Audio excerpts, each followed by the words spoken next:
Hello everyone, welcome back. Thank you so much for joining me. So I thought, what can I do for you all today? Because that's what I do when I decide to do a video.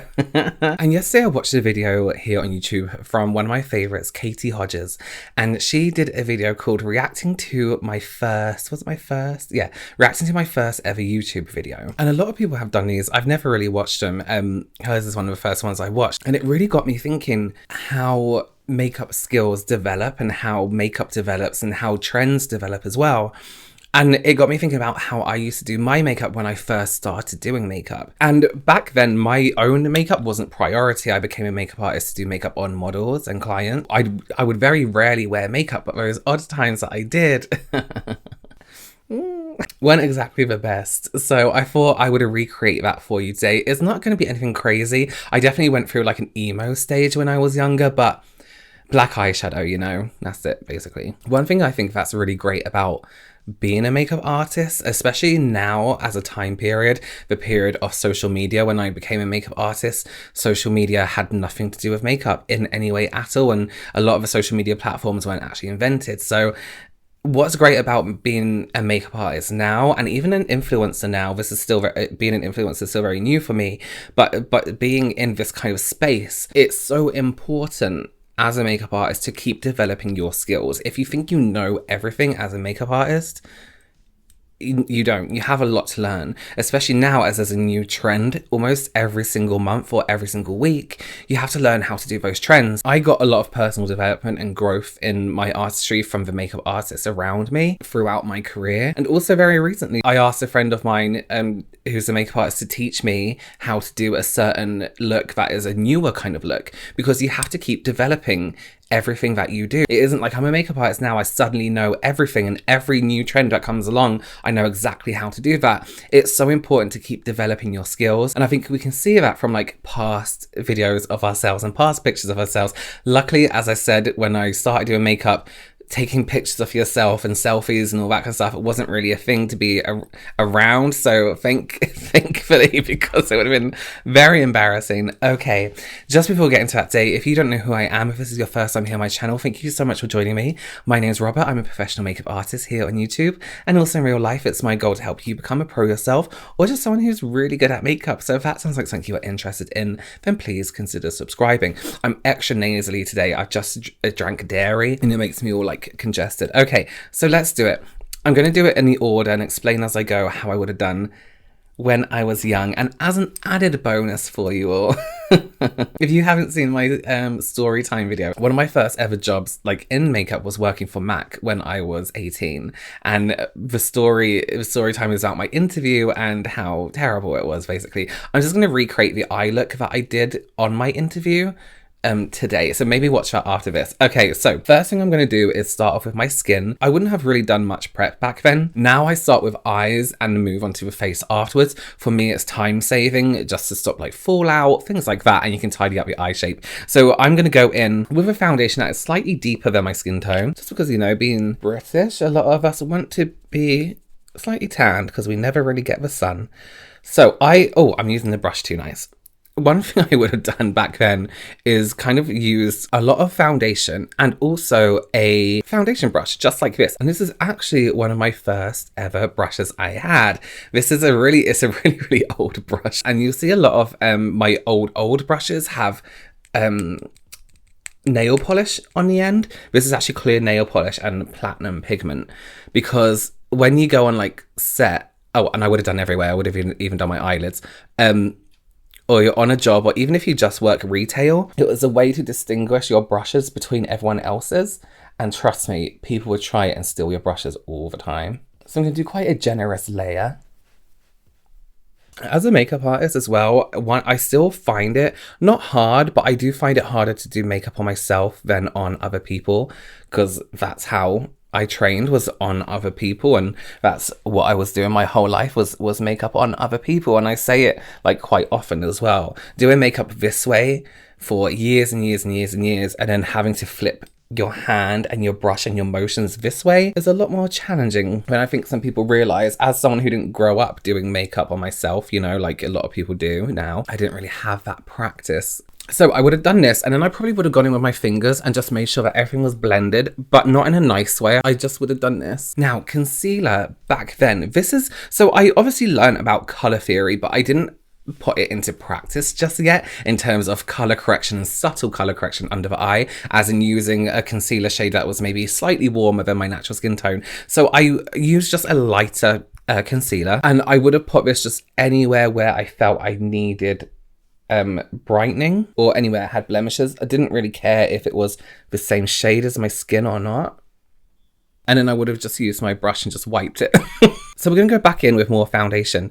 And I thought this was a really good technique. Was like layering, which is kind of a good technique. So let's go back in with a bit more of the foundation now to cover that. We don't need to blend a concealer, by the way. Who needs to blend concealer? One thing as well I think I didn't really realise is how multiple makeup brushes can be used for all different things. Now I quite like to use very dense, small powder brushes for foundation, whereas back then I was like, no, this is a foundation brush, this is a powder brush, don't change it up, God, it must have taken me ages to do my foundation. Just for anyone out there who does like to use these flat foundation brushes or has a flat foundation brush, a so much easier way to use them is first of all not to cake them in product, but to not hold this, but to hold it like parallel this way to your skin and then flick. You can blend much quicker, but also the foundation stays in the areas where you want it to stay. So it's like a wipe and flick. Texture. I think in my mind, my kind of theory back then was like, just get it on the face. It doesn't matter how, just get it on. And I was very time conscious because that is something you really focus on, is how quickly you can do it, get this done. So let's carry on with our skin. Bronzer.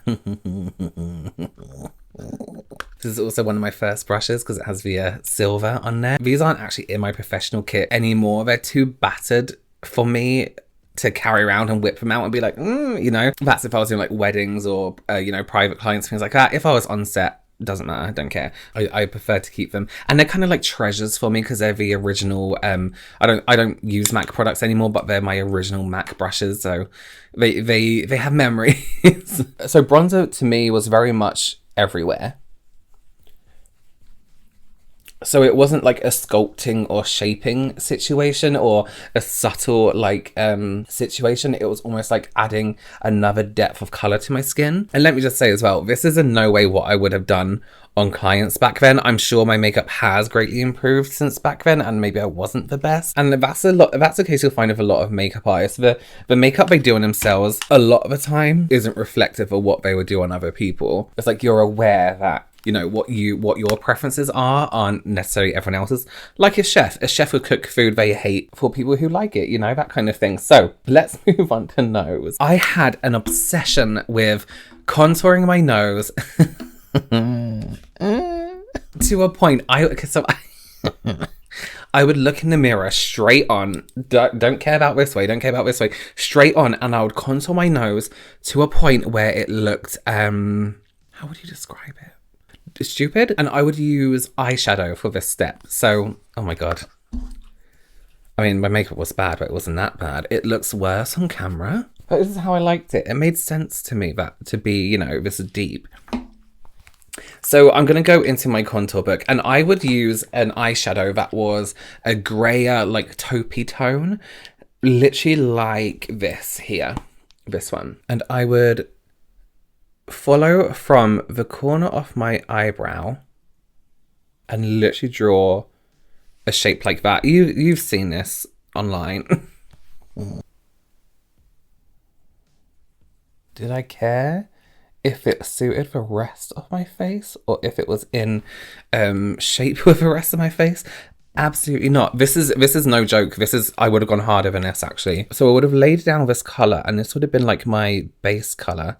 Shade, sorry. Look, and then you look to the side and it just doesn't make sense. And then I was just blend this. We're going to go back in with some more colour as well with this blending brush. So this was like, here was my theory behind this blend, right? Is that now I've done like a fleshy tone contour, for some reason, I would need to go and add more like of a shadow to it. So then I would go in with a grey. This would also connect through my eyelids. Oh, by the way, eye primer, no, never, wouldn't use it.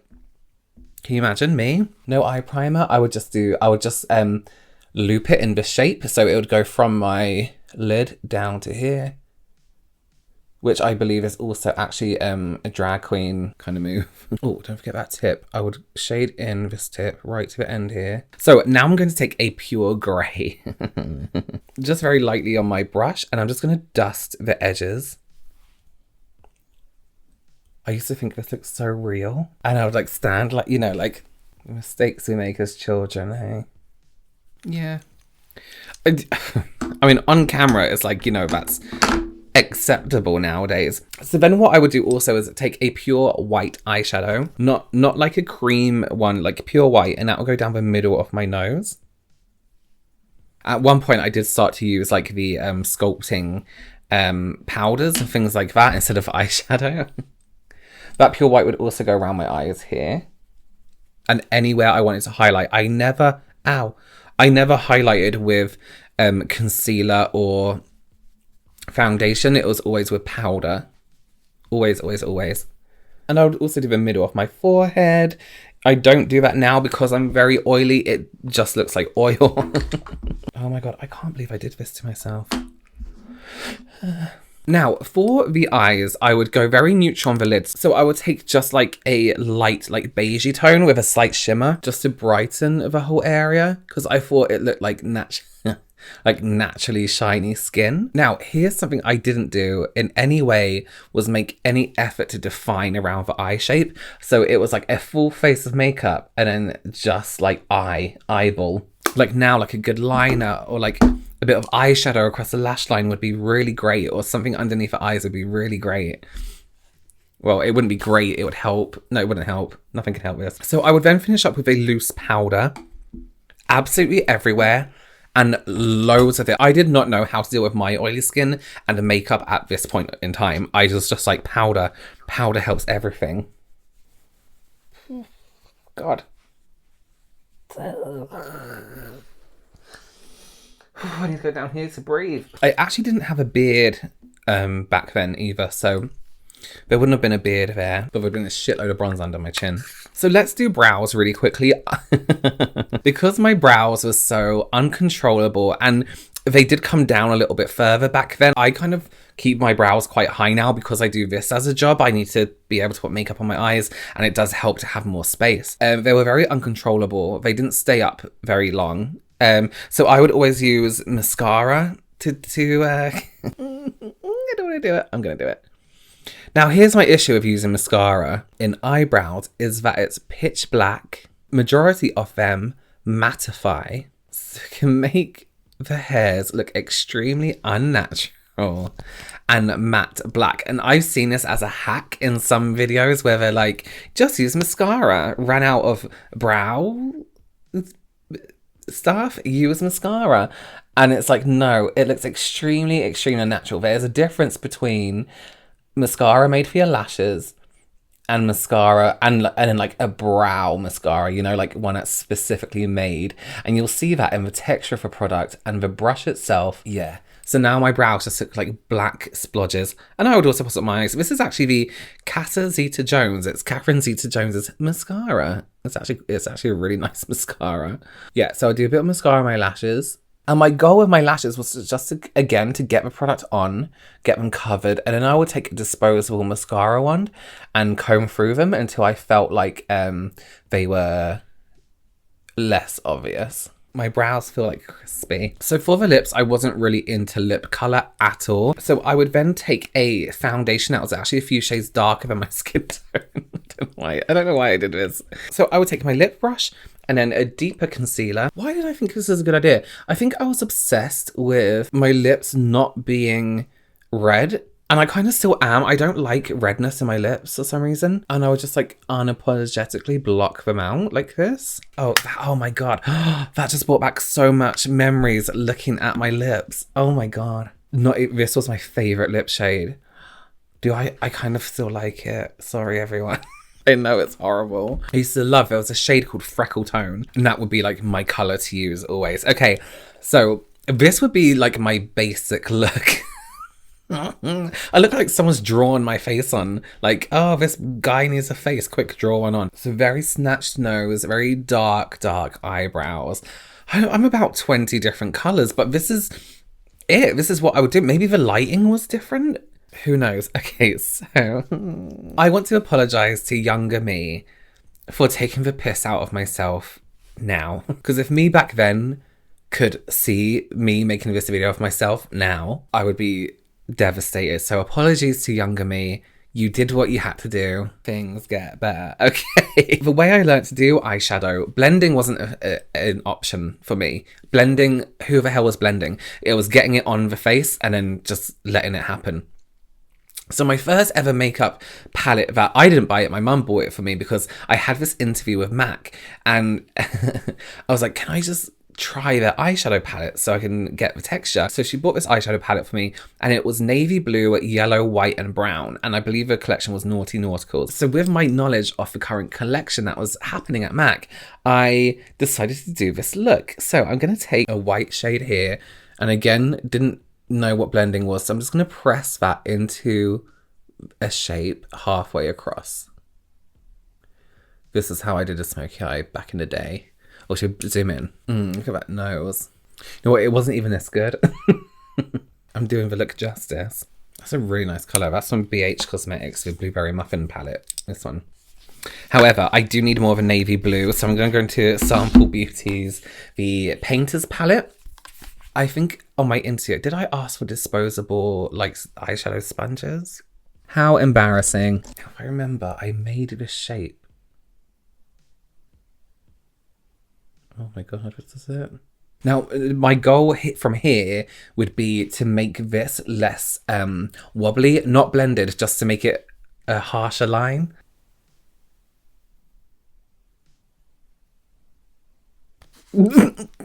Nothing under the eye, nothing under the eye, no liner. It's almost editorial. Can you imagine? Can you imagine paying someone to do this for you? Some people do, to be fair. I couldn't have. No. I can't believe I did that to someone's eyes. And I was like, oh my god, I was so proud of it, you guys. I remember sitting in a car on the way home. Oh, I really want to go in and blend it out. No, I'm not going to. Come on. That's not the rules. Okay. So this is how I would have done my makeup way back when, 13 years ago, when I didn't know what the word blend meant. You know what? The face isn't very dissimilar to the way a lot of people do makeup now. So I don't feel too bad about it. The eyebrows, I feel a little bit disgusted at that. You know when sometimes black can sometimes be so black on the eyebrows and on the eyes that it almost turns green when it starts to fade out around the edges. That's kind of what's happening. Like my eyebrows are black with a green like halo around them. My nose looks like, you know, on point a little bit on camera, but in real life it's crazy. It looks absolutely ridiculous, especially when I face this way and I've got like quite it's a big nose, you know, and it just, and I face this way and suddenly it's like, no, no. And you know, there was some like theory behind what I was doing. The contouring of all the greys and everything like that is how it should be done. Maybe not pure grey. But listen, it is so important to keep yourself educated in makeup. Even if you know you've been doing it for years and years and years and years, there's no way you're going to always know everything. That's why education is so important. So if somebody is telling you, you know, that maybe something you're doing could be slightly improved, hear them out, take that advice, take that option, especially if you're offering your services as a paid service, you know, or something that people pay for. Take advice from people. Don't be afraid of learning. That is the whole point of being a makeup artist, isn't to know everything, isn't to know every single thing that is. It's to experiment all the time, learn from your experiments, learn from your mistakes, learn from your achievements as well. You don't have to know everything straight away. Something I think that's really important to remember as you start your journey to become a makeup artist, or if you are a makeup artist, or you're just, you know, enthusiastic about makeup and learning about makeup, remember that knowledge doesn't equal arrogance, and asking for help isn't weakness or a reflection of your skills. I'm very lucky as an individual that I have friends who are incredible makeup artists, and whenever I need help with something or I need advice on a situation, I don't consider it a weakness, despite, you know, how long I've been doing makeup, to ask for someone else's knowledge or to put together two minds to help to make something amazing, you know? I'm like a firm believer that asking for help and learning from other people is the best way to learn how to do makeup. Yes, practicing it on yourself is absolutely fine, but this is mainly for people who want to like work on clients. That's not the best way to educate yourself on how to do other people's makeup, if that makes sense. So, you know, ask for advice, take constructive criticism. It's all a process. It's how you could take something like this into actually being nice. Well, thank you so much for joining me today. I had a great time.